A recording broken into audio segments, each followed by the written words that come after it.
Hello mga friendship! Ayan, samahan niyo ako magpalit na tayo ng kortina kasi nga isang buwan na naman na nakalipas. Kailangan na natin siyang palitan. Sa kortina talaga 1 month inaabot before ako magpalit. Pero sa mga beddings, kumot, pudna ng unan, weekly ako nagpapalit yan. At napapansin niyo ba, magkakaiba yung kortina ko.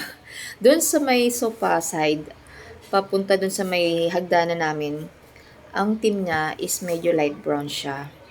Dito naman, sa may tapat ng computer, tas sa dining table, kulay green. So, bakit nga ba magkaiba? Well, kasi nga, dun sa dati naming bahay, 3 piraso lang na kortina yung kailangan ko dun. Kaya 3 piraso lang talaga yung binibili ko.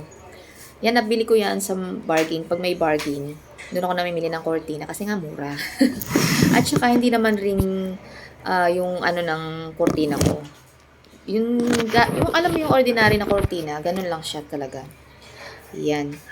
So, kaya gano'n ang nangyayari. 3 piraso lang yung nabibili ko. Kaya, nung lumipat kami naman dito sa bagong bahay, ang dami kong bintana. Kaya problema ko ngayon kung paano ang gagawin ko. Pero nakabili na ako ng kortina, ayan, yung kulay pink na yan. Kaya lang ang haba niya. Nakabili ako niya ng 12 pieces. So, sakto lang siya sa taas at sa baba. Kung gagamitin mo siya lahat.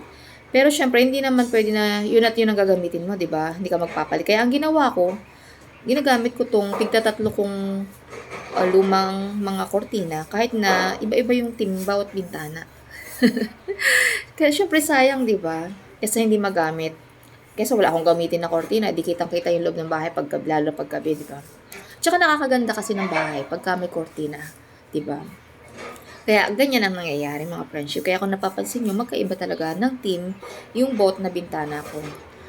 Minsan naman, ang ginagawa ko, yung pink dito sa baba, para isa siya ng design, itong iba-ibang kulay, yung nasa taas. Kaso nga, nauna na ako naglinis kasi sa taas, kaya yung pink ang nailagay ko doon. So, kaya yan, ito ang ginamit ko ngayon, kulay green, tsaka kulay brown. Okay naman, di ba mga friendship? Dito lang sa bahay namin yata yung iba-ibang team bawat bawat bintana.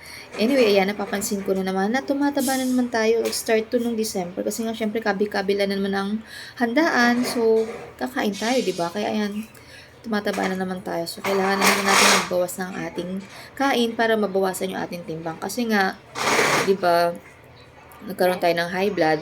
So, kapag ka meron kang high blood, kailangan maintain mo lang yung timbang mo. So, sa akin, nasa 45 to 50 kilos lang. Dapat yung timbang ko. Dapat hindi ako tataas doon. Kasi nga, nagpo-prone din kasi kapag ka tumaas ang timbang, nagpo-prone din siya sa pagtaas ng sugar. Kaya, kailangan i-maintain lang natin yan. So, ayan, natapos na tayo magpalit ng kortina. Nakapaglinis na rin ako dyan.